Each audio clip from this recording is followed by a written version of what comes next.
obulamu bweyagala bambi.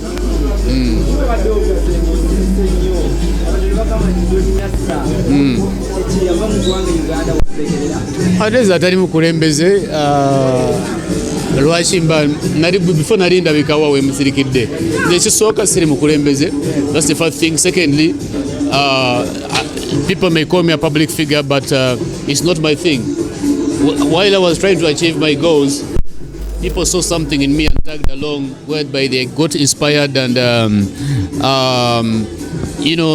they saw me as an inspiration. But that wasn't my goal. My goals are somewhere else, and when people tag along and appreciate you,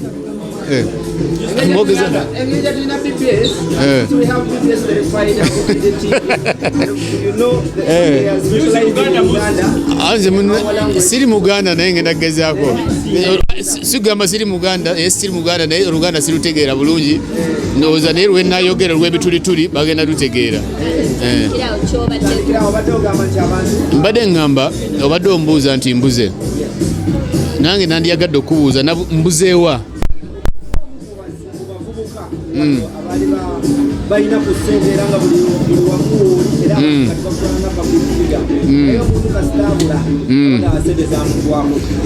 Nali nina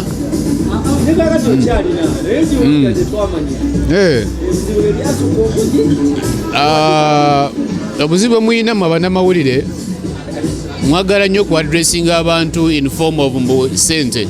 Simanyi mwe kyemutwala nga sente, naye ndowooza mukimanyi ku mitima gyammwe. Naye nze nga nze ku myaka gyange n'obuvunaanyizibwa bwe nnina, waliwo ebintu ebimu byekyabuuzibwa ng'okumbuuza obaddewa oba sente, kuba nze mba nkedde okukola sente mba sizikolera ggwe. Ekitegeera, nze mmanyi omugaso gwa sente ne bezirina okunnyamba. So njagala guno gubenga omulundi ogusembayo okumpita mu interview. Ekirungi mu Ndaba TV muli wano, guno gubeere omulundi ogusembayo okumbuuza. Ate n'ekirala, bino ebintu byenjogedde wano bonna obi editinga, kino kyenjagala okwogera ne kitabeeramu, toddanga mukumbuuza kumbuuza interview. Nze sikeerangako ne mbasaba interview. Ekitegeera, njagala mutandika okubuuza abantu ebintu ebirimu amakulu. Ndi mu kuzimba zi factory Bushenyi zigende. I'm employing more than 150 people. You get the point? So toddangamu omuntu yenna. Nze mbeera mukakkamu by the way, sibeera sesoogerangako bwe nti, but tetwinza kubeera mu kintu kimu 1 year, another year, n'omwaka ogwokusatu nga nekyali awo ng'omuntu tukulaakulana. Nolindako mmalirize. So n'olwekyo naawe kyosobola okufuna muno n'omulala kyasobola okufunamu alaba, muleme okubeera nga mwenyumiriza nnyo okubeera nnyo mu bintu biri negative. Ekitegeera, nze tontumangako ku sente. Kale lwaki oba ombuuza sente? Ekikyokubiri, nze siri banka, sinzaliisa wammwe. Ate lwaki oba onkola ki? I want you people to ask good questions, the questions that I can answer. N'omuntu alaba TV n'abaako kyafunamu ekyasobola okuyiga. Oba ekitegeera?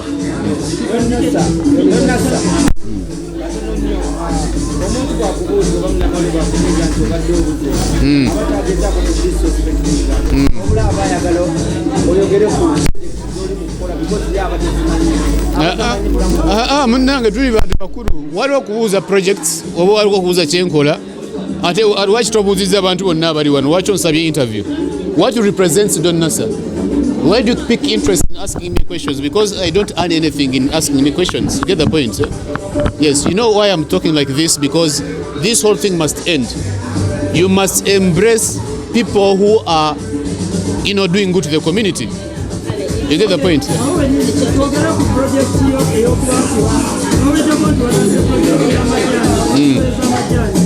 Okay. First of all, nga bwe mbadde nkugamba, abantu banjagala ku bintu bye nali nkola nze biyamba obulamu bwange ne family zange n'abantu abanjagala.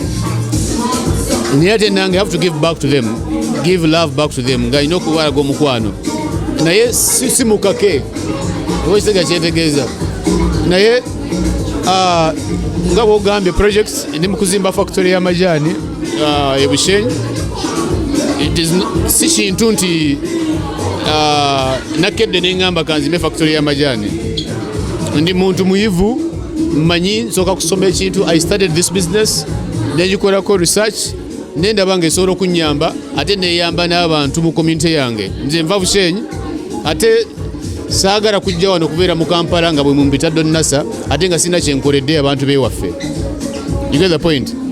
Noyemba nga wakuba wakabi mu ngeri mu mawanga amalala tekimpisa kitiibwa bwe mbanga sinaba ate abantu abange gyenva nga tebana bakukola ki kunfunamu naye balina okunfunamu batya balina okunfunamu because nina okusooka n'endowooza kunze nga nze byenjagala n'ebintwala mu maaso ebotegeera naye bwe mmala obikola ebintu bye mba nkyusiza okukola they can help me and help the rest of the people along my journey to life, I mean to future or to success. You get my point?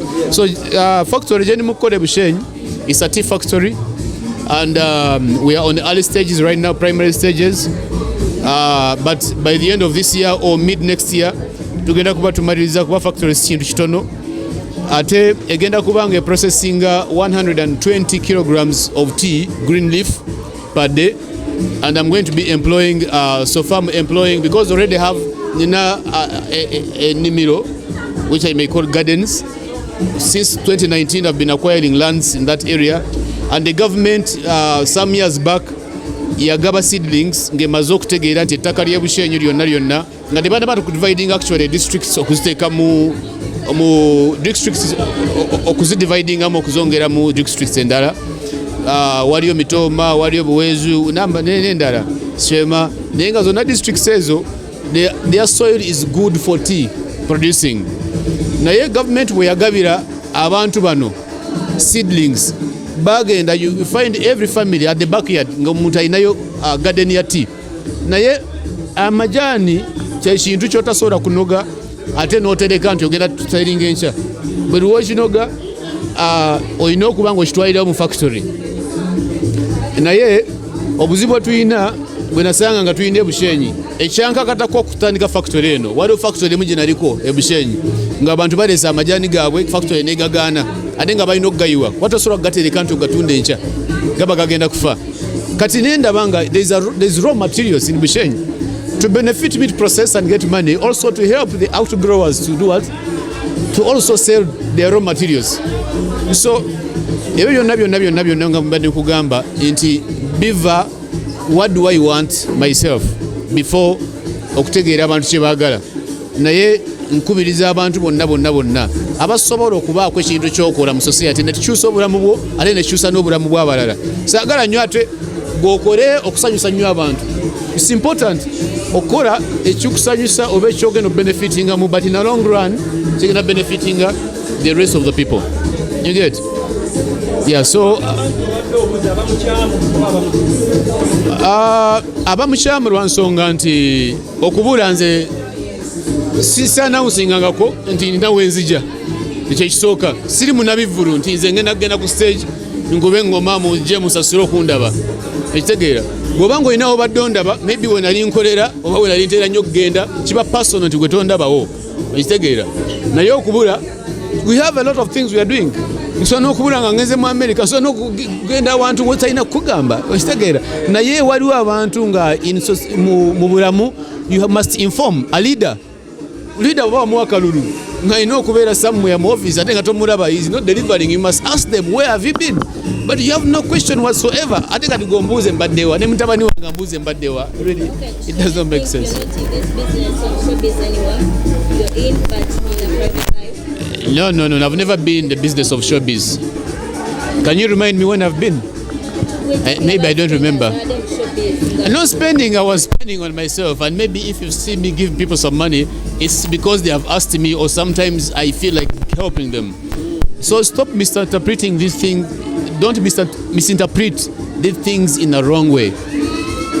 Waliwo oli akola ekintu mu kweraga ate waliwo n'akola ekintu mu kulumirirwa oba oli asabye. You get the point? So showbiz mwe abaziteekako singa nze nga bondabye wali nga ni mu ntebe yange nsizze kubo waliwo n'abasasula okukola interviews. I've never done that. You get the point? But if you think there is something very important sayina okwogera kiyambe community, gwe ng'omunnamawulire kirungi nnyo okujja n'oŋŋamba nti abantu bakumisinga because of this and this and this and that. You get? So naye nze personal life yange tetambulira ku bulamu bwe butyo. Abantu bade bakumisinga bayamanya What do you say attached means what?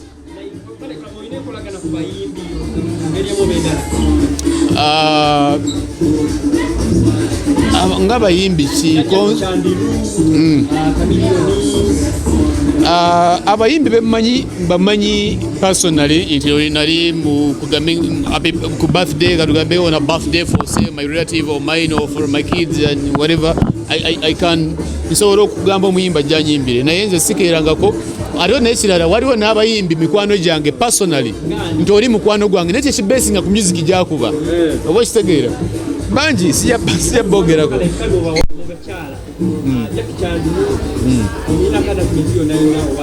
Jackie Chandiru nze nga nze simulabangako mu bulamu bwange okujjako kumulaba ku TV kyekisooka so simubuuzaako sirina na simu ye kati siyinza kumuyita mukwano gwange kuba nsimumanyi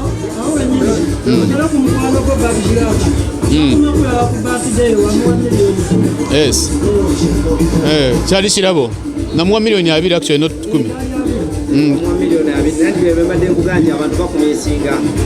so Bad Black akutumye okungamba nti amisinga Bad Black oba misinga nkubirako essimu nangamba my brother where are you I've not seen you in a while I will tell her that I'm here or there nga otuvuddewo gwomukubavubuka ngenda kukiddamu kimanyoba kinakola kitya trying to disrespect you naye njogera kyemmanyi gwomukubavubuka abali mu showbiz nga bayamba abantu bawa ssente batulaka mu million 2 Brian White bonna naye yamala n'alekulira Uganda era ssente bw'aba azifuna bo bakolamu birala tebakolamu business buzibu oyina kunkomparinga n'abantu botamanyi kwaze tomumanyi ate nekirala ng'otana kumbuza ekibuuzo ekyo wangambye let me disrespect you I cannot allow someone to respect me honestly I have family I have what when you say let me disrespect you it means even you are very sure that the question you're going to ask me is bogus. I say, I'm not trying to disrespect you. So ask me, mbuze bibuuzo byolaba nti bitegerekeka because yesebo olunaku luno olulabye otya wano olwashira gashumba ekikoche buli thank you so much ekibuuzo kyombuuza kibuuzo kyavunaanyizibwa kuba omulamwa gwe tuliko ntikira gashumba she's opening gashlax those are questions I expect you to ask me.